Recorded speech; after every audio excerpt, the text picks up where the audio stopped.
What's going on, guys? This is the 5 Year Pass channel with me, Sudi, and this is Sham, and we were talking about the Champions League today and previewing the United game versus Copenhagen. What's up, Sham? Yeah, good, all good. Copenhagen game's coming on tomorrow night. I'm expecting a good result for United there. I think it's a kind of final draw than a lot of teams will be afforded, but we can probably go into that in a bit. Wanted to touch base about the UCL quarterfinals. There was 4 games in the last couple of days, and the quarterfinalists are now confirmed for that half of the draw. So City got over to the top of Madrid. That was a game that we were talking about in quite some detail before. They managed to get over the line there. Played quite well, actually. But Madrid, to be fair, were not particularly good. I think they missed Ramos quite a bit. And Hazard didn't really... He kind of needed to do more than he did, Hazard. I think he got subbed off in the second half. So that's probably about how well he played. Yeah, Hazard's just generally had a very stop-start. He's world-class. There's no doubt about it. Yeah. But, you got to give everyone has an off-season. And this was his off-season because he's had 7 years of high quality Premier League seasons. So I think everyone's kind of forgiving that he dropped off this year. Madrid winning the league in itself is a big achievement considering they're not the type to win every year. You know, so doing the 38 games for Madrid was good. I thought City were not a class above. I think they've got their Champions League. What's the word? They've done their kind of rite of passage where they've, in a sense, because they've never had the know-how to get past tricky opponents. They've always kind of stumbled because of a little bit of inexperience. But I think that I think this could be a huge step for them to go on and win it. Unfortunately, for us, Sterling's first goal celebration when he scores the first goal, you can see how fired up they all are. It was almost relief. I think it's a bit more relief than anything. They're like, this is the cushion. Yeah, a bit of relief as well. I still think they'll have a massive task against Bayern. That game could very well decide the winner of the competition. But if they get past Bayern, I think they will win. It's Barcelona. It's Barcelona by sorry, what, in the semis? Assuming they win the quarter, they'll play in the semis. Yeah. So I think that's still, for me, that could be the game of the tournament. That one. Bayern steamrolled Chelsea, as we all expected. Lyon did a bit of an upset against Juventus, got through. Yeah, let's talk about Juventus for a bit then. There's a bit of news as well, I guess. So just the game, I thought they're very blunt. They could have won the game. They had chance. They had kind of moved. They had moments in the game where they could have pushed on to win. But when Ronaldo scored the second, I was thinking like, fucking hell, this could be just another masterclass from the man himself. But it was not to be. It wouldn't be the first time. Yeah, it wouldn't be the first time. I mean, this Atletico last year, he scored the 3 goals. But Juventus seemed to be just kind of over the hill. They're not a bad team. They're still one of the best in the world, but they need to refresh and rejuvenate as quick as possible. Yeah, and I guess with that in mind, they've gone back to the future a bit with Andrea Pirlo.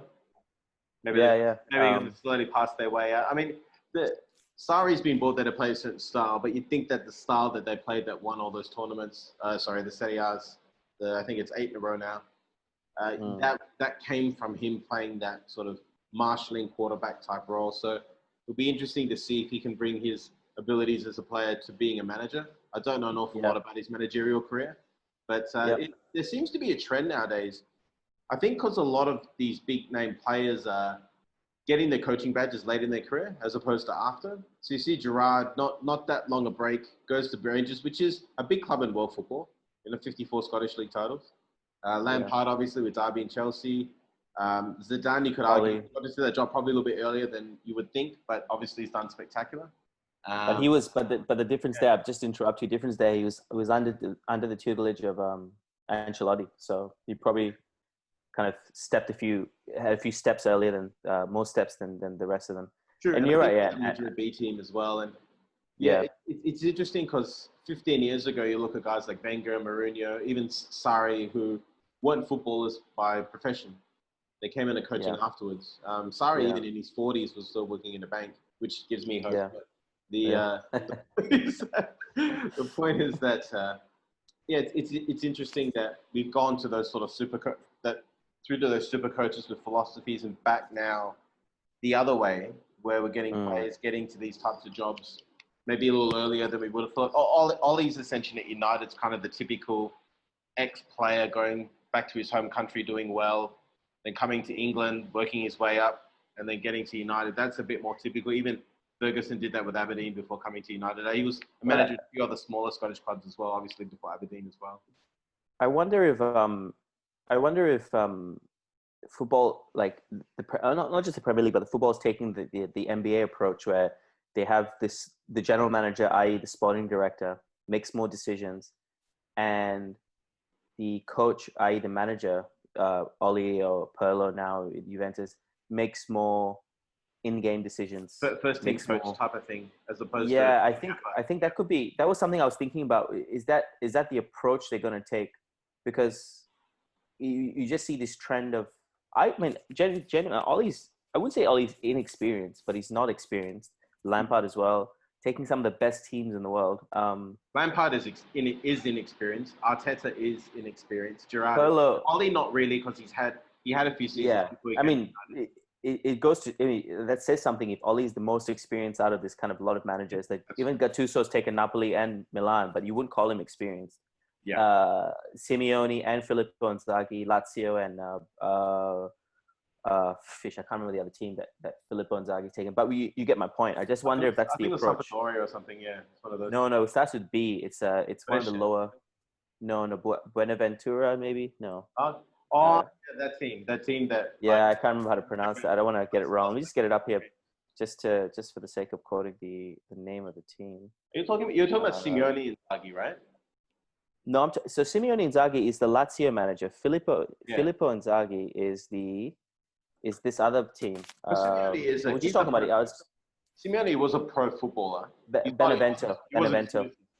He wasn't as good as his brother, but he's probably. No, but he seems to be a manager. At least at the moment, than his brother. Yeah. Filippo is interesting. Like these guys getting these opportunities, and you're right. It could signal a change in the type of role that manager plays. Like Wenger, even you could see in the latter part of his career, he was frustrated by lack of goings on in the transfer market. That sort of the bigger picture stuff away from the training pitch saw his role influence. Whereas in the beginning of his career, he's like, I'll go sign Thierry Henry, I'll go sign Patrick Vieira, I'll go sign Robert Perez, and everyone's like, who? Yeah. And then these guys become genuine superstars. So absolutely, it shows the importance of Edward at United, which is a shame because he's shit. But it does show that role is becoming more and more important. Yeah. Just pushing on to last night's games, and we had the other one was 3-1 Barca Napoli. We'll talk about that second.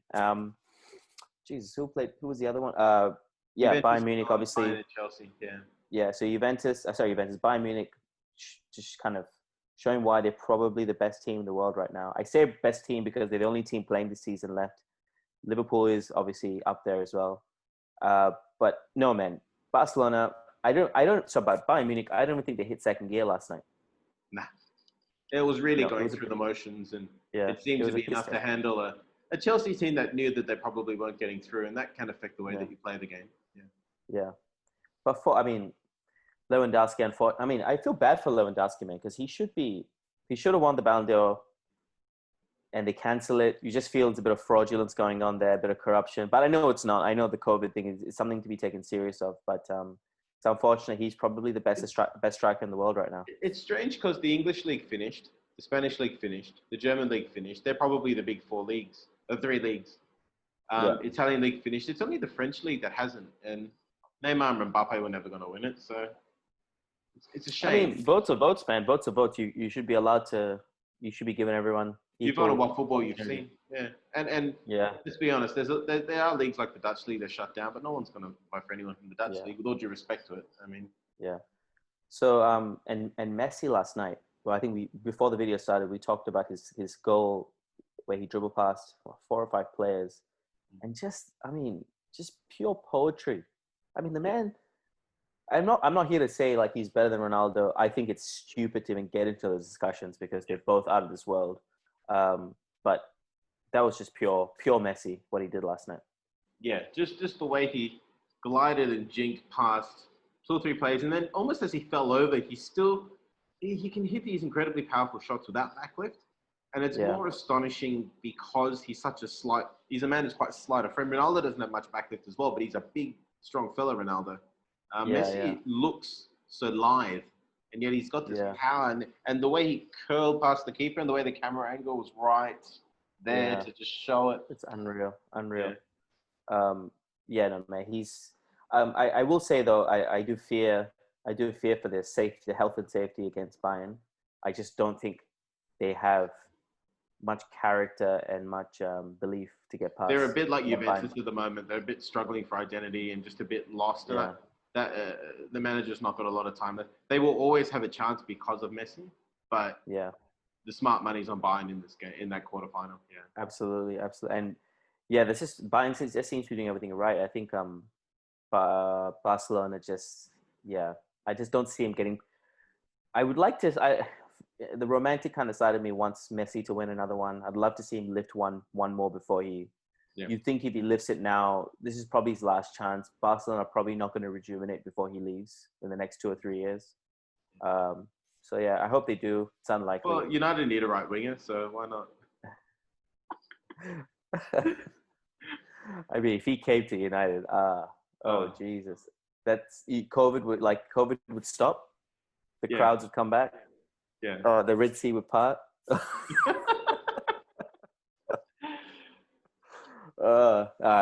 Obviously. But United are probably closer to winning it than Barcelona. And I know that sounds stupid, but it's more a mark of how disorganized Barcelona. As a team cycle, you mean United? I'd say as a team cycle. Yeah.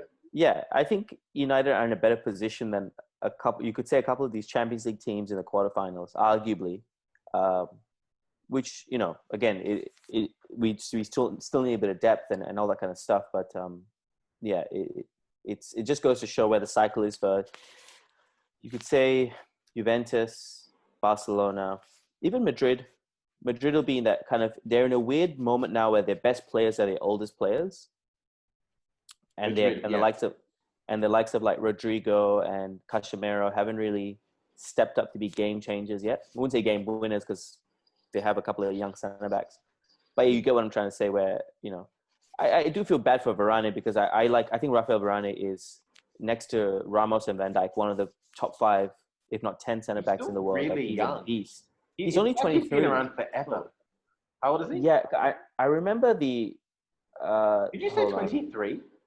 I think he's 23, man. Because I remember the whole transfer saga. 27. Apologies. So he's not even close to his prime. Sorry. He's about to start his prime. I would have said I would have said he's the best young centre back in the world. 27. I don't know if you can say best young centre back, but he's best years in front of him, and he will take the mantle from Ramos eventually. I remember Mourinho brought him in, if I'm not wrong. Yeah. And I remember when Van Gaal. Was it Zidane the first time? No. Zidane. No, Zidane was the guy who made it happen. Who was the kind of agent Zidane. But it was in 2011, Mourinho brought him in. I remember Van Gaal was desperate to sign him, and then when Mourinho came over to United, he was desperate to sign him as well because he's just a beast, man. But everyone has again off game, off year. A bad game doesn't define a player. And I gotta say, man, mark of a leader. He came out straight after the game and was like, hands up. He was like, this is my fault, So. Fair play to him. I forgot Ramos wasn't playing, so I thought Madrid was going to win based on Ramos playing. I still think they would have, but fair play to Man City and. Well done to City, but both goals are from Madrid mistakes. And Varane was playing. I think he was playing right-sided centre back, which is normally where Ramos plays. So without the mistake. With the killer instinct of Ramos, that game could have turned out very different. And we both said it was always going to be the closest of those ties. And it was. So, So the quarterfinals, and City, Lyon, Bayern, Barcelona, Atletico versus Leipzig, and Red Bull, yeah. Yeah. I guess we can talk about that next week. But I just think, I think Paris has it arguably the easiest, if you ask me. I think Lyon's a tricky customer, and the other two games could go. Barcelona, tough game for them. I mean, for Bayern, and Red Bull versus Atletico. Atletico, obviously, they're just a bunch of fucking animals, man. The way Simeone raised them. Yeah. So, like I said, we'll talk about that next week, closer to the fixtures. But we want to get to why we're here. to watch the march towards a Europa League trophy, which is obviously the best trophy in the world. Let's talk about. Well, let's just talk about. What do you think about the game, and where do you think what direction do you think Ollie's going to take it? Yeah, like I said before, it's actually a rather kind draw. If you look at Wolves, Sevilla, and you look at I think Inter playing Leverkusen, there could have been. There are tougher games that we could have got than FC Copenhagen. It is a game that they should win, without question. It's not as if it's not a game. It's not as if something could happen and they lose. They should win this, and if they lose, the knives come out. But they should win. The question will be how they coordinate this 3-game stretch now. They had some of the players played, like Martial got a bit of time. Maguire obviously played the full game. There are guys who are freshened up, and it's obvious looking at it that Ollie is out to win it. Good on him. He hasn't won a major trophy as a manager, and it's definitely something for your resume, but also something for the club. You'd mentioned before, like winning a trophy can start something, and it's almost as if the boys just need to figure out how to win. So it's a great opportunity, as good as any, to just go out there. And a lot of these guys were not really around when the last Europa League was won, which I think was 2016 against Ajax. It was Mourinho's first season. Yeah. So you get the feeling, and it's always been like that with Mourinho, that it's sort of a bit, the moment in time, you win something, it's kind of at that moment in time. It doesn't necessarily lead on to anything. But there is this sort of feeling that what Ollie's doing can create a longer term trend. And yeah, I guess with Mourinho, with the type of players he had, with Mourinho, the type of players he had as well, you just didn't know what was going to be the next game. You didn't know the progression was going to be on. But yeah, I guess with Ollie, you see the direction. And again, coming back to that kind of type, the role the manager plays now, he's become more of a facilitator. The way, if you watch The Last Dance, and that's where I kind of got a better idea of basketball, I guess. Is it Phil Jackson? Sorry, it's Phil Jackson. Yeah, Phil Jackson. The way he seemed to be more of a facilitator. So when you watch The Last Dance, I got a better idea of how basketball worked. It's not something I watch regularly, but Phil Jackson seemed to be more of a facilitator of great players, rather than a micromanager of what football managers are. And he had a strategy and he had a philosophy, and he looked after the players well. Whereas they had a GM who was doing all the trades, which is kind of the director of football. Yeah, which is for the Bulls. Yeah. So yeah, you just see the direction Ollie's going in. I think this Copenhagen, like any team, there's no easy game. I'm not going to sit here and pretend I know much about the Copenhagen, but from a United point of view, I think we have Copenhagen in the quarters. Wolves or Sevilla? What was it? It was Sevilla or Wolves. Sorry, yeah, Wolves or Sevilla, and then potentially Inter Milan or one of those teams. I think it's going to be three games of best 11, barring injuries. Yeah, I don't see much to be changed there. I think if he wins games early, you'll see early subs, but I think other than that, it's his first 11. Absolutely, yeah. I think. Do you see any weaknesses at the minute coming out of the Premier League season? So we played who did we play in the last game of the season? Leicester, sorry. Just based on that, we've had about 10 days rest, a bit more than 10 days rest. Any weak points that you see out of that game that could kind of, spill over to Copenhagen? The main thing for me is that the last few games of the season, they started quite slowly. So if they do that, this game could become quite tricky. If they come out and blow them off the park, that's the ideal result. As in get this game in particular, get it won early. Don't have a half hour where you're trying to figure out what to do. The problem is because they've had that rest, there is that chance that they could start the game slowly and make it much more difficult for themselves. Also, potential extra time. You'd rather not go to extra time knowing you've got 2 games and 4 days later. I don't particularly agree with that because I think I said this a few videos ago that this Ollie team has the habit of coming out of the gates really quickly after these breaks. It's happened twice. I know, again, it's not like a data set that we can pull on, we can derive from, but when he in the start of his campaign and after COVID, out of the block straight away. Again, I agree. I think beginning of the season, beginning of COVID break, beginning of his reign, they did. I'm just saying that they did show a slowness in starting from those games towards the end of the season. So if that happens again, that's going to cause a problem. Absolutely, right, they do have the ability to respond quickly after breaks, and I think that a 3-game season, so to speak, or a 3-game tournament, I think it's a good thing for them if they can get out of the block quickly. And Martial showed that as well. He came on, scored within minutes of coming on. So, what did you? Yeah, Pointing at Ollie. Yeah, no, look, I hope this game is a formality, but I don't want to come out and say that it should be, but I hope it just ends up becoming a formality, and you can focus on Wolves. Would be tricky, man. I think Wolves does beat Sevilla. I think so. I think it's going to be a tough game, but I think Wolves edges out Sevilla. But even playing Sevilla, that's a tough game, and you don't want to be playing. My assumption, I haven't gone seeing the rules, but I assume it's going to be 120 minutes if it's a draw and then penalties. I mean, that's a fair assumption. Yeah. You don't want to be playing 120 minutes and 3 days. I think they're 3 days apart, the games. Hold on. They're pretty close. Yeah, let me just have a look. I think that Sevilla are hardened European campaigners, though. I think that's an interesting thing there, that they do have experience. 6 days between games, or 6 games for the games?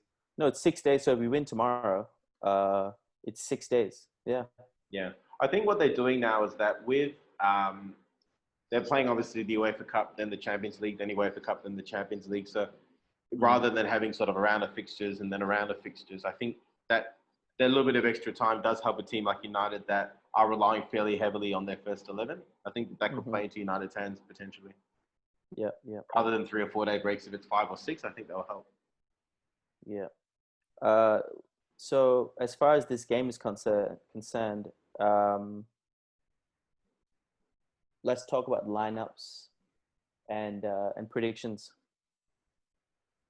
I think in terms of lineups, I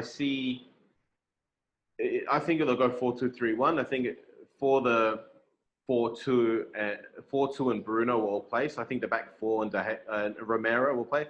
I still hope that De Gea is still on a beach in the Mauritius or Seychelles or Ibiza or whatever. I really think he needs a break from Europa to get ready. Sham. It's Ibiza. Sorry.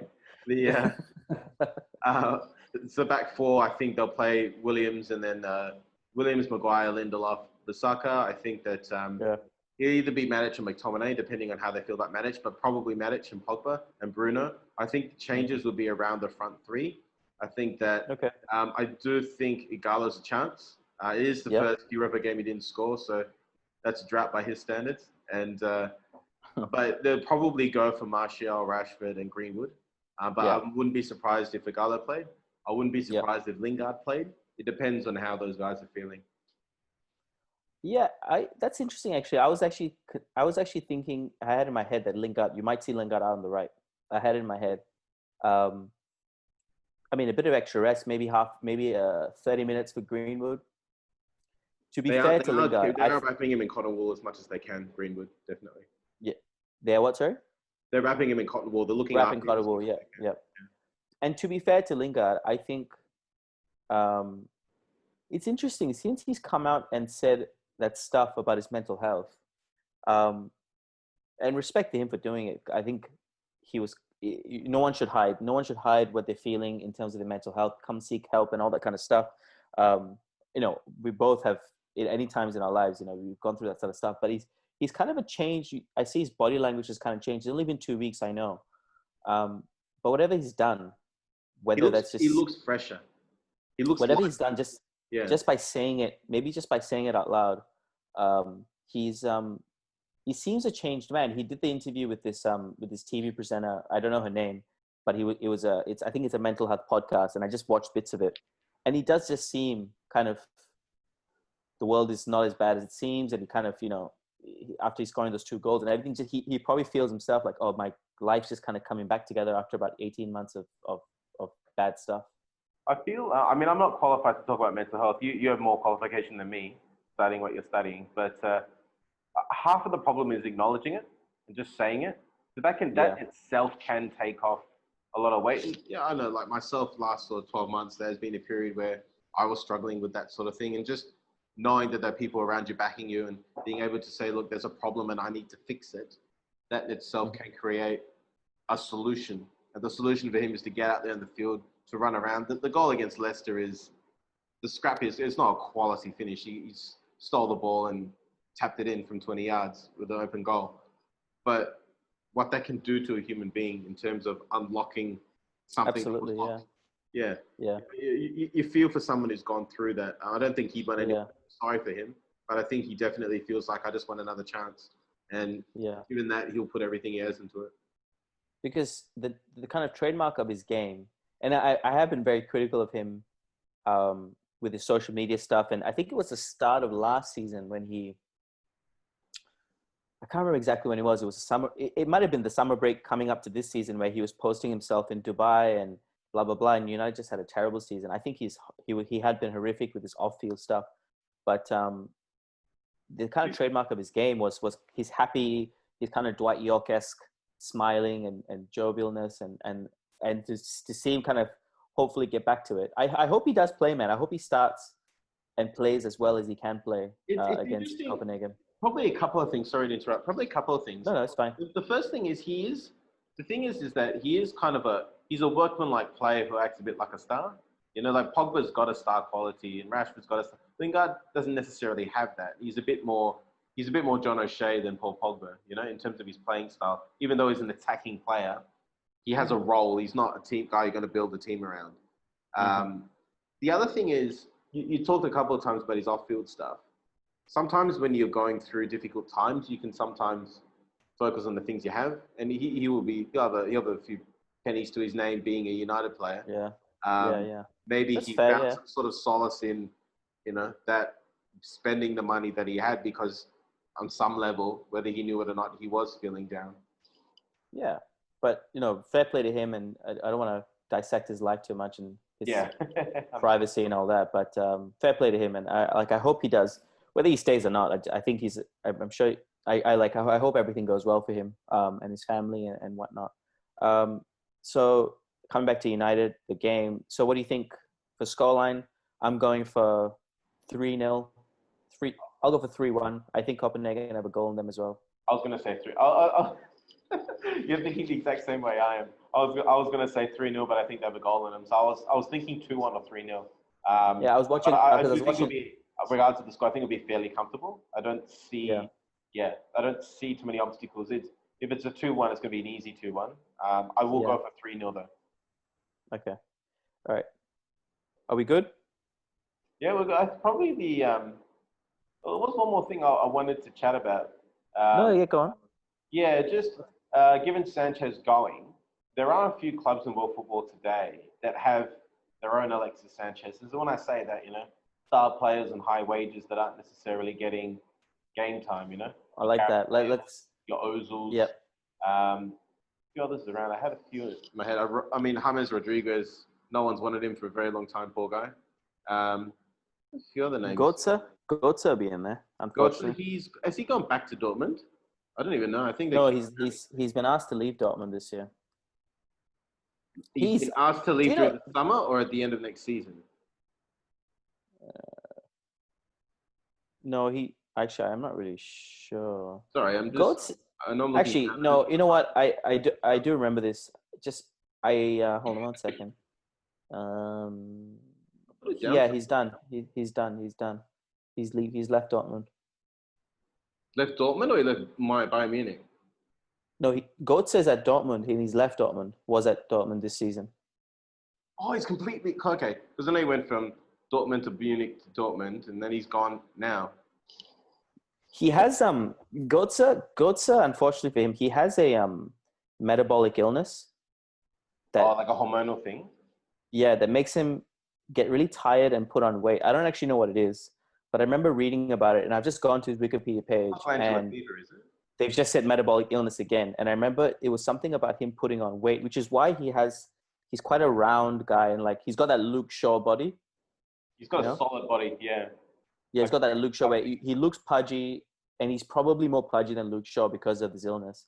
But that's kind of the reason. Like, do you remember Do you remember that season they made the Champions League final? Götze was the hottest property in football, man. 2012, 2013. That's got an extra time winner in the World Cup final.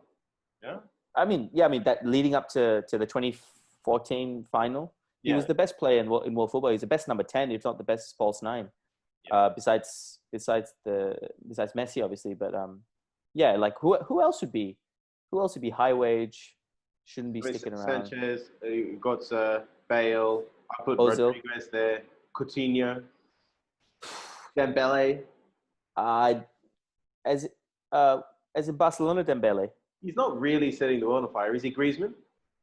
No, I just don't like Griezmann. To even have that fucking... I think he made the wrong decision, did he? Decision, and then he wanted to do a documentary about him leaving Atletico. Like, I get fucked, man. Like, relax. That's it. Yeah. I have a whole thing against bringing video game culture into football. I just have a thing against video game culture. So I don't know if you know. So the only video game I know you play is FIFA when it's around. It's like a joint. When it's passed around, you'll play it. But other than that, you don't partake. But this Jesse Antoine Griezmann, sorry, is like the kind of the face of this video game culture brought into like football and soccer, where they kind of do these celebrations from these games into soccer. Like, I'm not talking about FIFA. I'm talking about a game called Fortnite, which is this kind of like Call of Duty kind of game. Have you heard of Fortnite? I know a little bit about it. I've never played it. So he's kind of like the face of this, where they stay for hours on end. Like, I heard stories of the French team and even United players like staying hours on end playing Fortnite online. So much so, man, like Amazon has this thing where if you can see players carry it around. It's a suitcase, like a James Bond suitcase, one of those hard covers, where they have a PlayStation and a screen on it, and you can and players carry it around to away games. I fuck you not. I think it's and I was like, pardon? They play on the bus or something. Play on the bus, playing the hotel. Like, there's a lot of downtime. I think it's all well and good, but like, I just think all these kind of things, like, if you look at the type of player like a Rashford is, and you look at the type of player like Ruud van Nistelrooy is, right? You can't compare the two. They're different types of players, but I'm just talking about hard men. You just don't have that kind of play anymore. The Roy Keanes, the Rios, the Ruud van Nistelrooy. Could you imagine Roy Keane walking into like an Arsenal dressing room today or United dressing room? He'd slap a few of them. Oh my God. They would all run away. Goalkeeper. After every United game, Roy, the goalkeeper. He'd literally be standing there at the bus. You on, you off. Yeah. Do you remember 2003? This is the Invincibles team. They played United, and Van Nistelrooy missed a penalty in the 90th minute. Yeah. To draw the game. Mankion, Ray Parlour, the who's who just comes around Van Nistelrooy. Roy Keane jumps in, and it's a brawl. It's like, as far as football goes, it was a brawl, and like, I fucking miss. And I think video game culture in sports, in soccer, is generally just making these players kind of softer, and like, I don't like it. And I think as their wages have gone up, they've kind of, like, a lot of the players live in like exclusive communities and things like that, where like the Everton players live like in the same gated communities Liverpool players, and you just like, I know people, like, I'm not gonna pretend to know English football culture that well, but I know people who like would catch the bus to a Southampton game and they'd be sitting next to the players like, hey, good luck today. And he's like, yeah, thank you. You know, and that's sort of like, that's what it was back in the 80s, you know? Yeah. As the money's gone up, they've had to isolate themselves a bit, and you get why. Yeah. But it's also created a brotherliness, whereas like you see Keane versus Vieira in the tunnel or Highbury, like that's never going to happen with this generation. I remember, I think it was it was this game this year when we drew 1-1 with Liverpool. Rashford scored, Daniel James crossed, Rashford scored, and then I can't remember who scored for United, for Liverpool, sorry. Who scored for Liverpool? Might have been Salah. Anyway, after the game, you see Fred and Firmino kind of having a laugh, and like, I get all that, but at the same time, I do miss the Vieiras and the Keanes having go. When I played here in Perth, so I played at a level where we had a representative team, like the league had a state team, and I was part of that state team after a season or so. Yeah. And so I started getting to know players from other clubs, and there was one game where I made a joke to another player who was on the state side as well, And my teammates after the game, don't you ever, like, I'm not a fan of you getting along with these guys or other, and this is like maybe 20 years ago, but like it happens a lot more nowadays. Yeah. I think Gary Neville said it once on Monday Night Football. He was saying when, again, back in like the Ferguson era of United had a huge cohort of English players in the national team, and he would say that you wouldn't get much out of them. Like, we would stick together the whole time, blah blah blah. Yeah, just the way it was. You know, yeah, it's just the way it was because everyone was so competitive and the league came together, and that's probably why England didn't do so well. And it's interesting as well because like Ferdinand and Lampard have talked about that, and they played together at West Ham before they went to their big clubs. No disrespect to West Ham, but they were in the youth system together at West Ham, and then Lampard went to Chelsea, United. Ferdinand made his way to United. And like for them to talk, particularly those two, like that's quite instructive as to how that generation felt about that sort of thing. Yeah. But yeah, look, back to just to round it off. I think, look, the money will be here to stay for a while, but I just think it's unfortunate that you're not getting the same type of player. Again, Phil Neville as well. I talk about Roy Keane just because I live in Cork now, and like I've got to kind of understand the kind of personalities that Cork kind of manifest in its kind of heart, like that kind of person. Would they consider him full on? Because like you take someone like Russell Crowe, right? Like Americans got Russell Crowe so manly. In Australia, we're just kind of like, Russ, Is Roy Keane a bit like that in Cork, or would they still consider him an hard ass, or is he just a typical Cork bloke? From what I've played, like I play in like the university amateur leagues. It'll be the same level as I played in Perth, like that kind of amateur level, Sunday, Saturday football. He'd be kind of like your typical. I'm not talking about his ability because everyone has different ability. I'm talking about attitude and temperament. Yeah, no, I find it to be very similar to a lot of players here, especially in like the spine positions. The center backs and the center mids. Actually, I have a great story. Just before we finish off, this is a brilliant story. So, Cork City FC, which is a professional team, right? Cork now is like Cork in the Irish league, like that level, like in the national. The county, the inter-county professional league. Before this, it was called Cork Athletic or Cork United or something. I'm going to look it up actually. Hold on. It's interesting because so Cork, let's say it's called Cork Athletic, was owned by of course you know what a chipper is. A chipper is a fish and chip shop, right?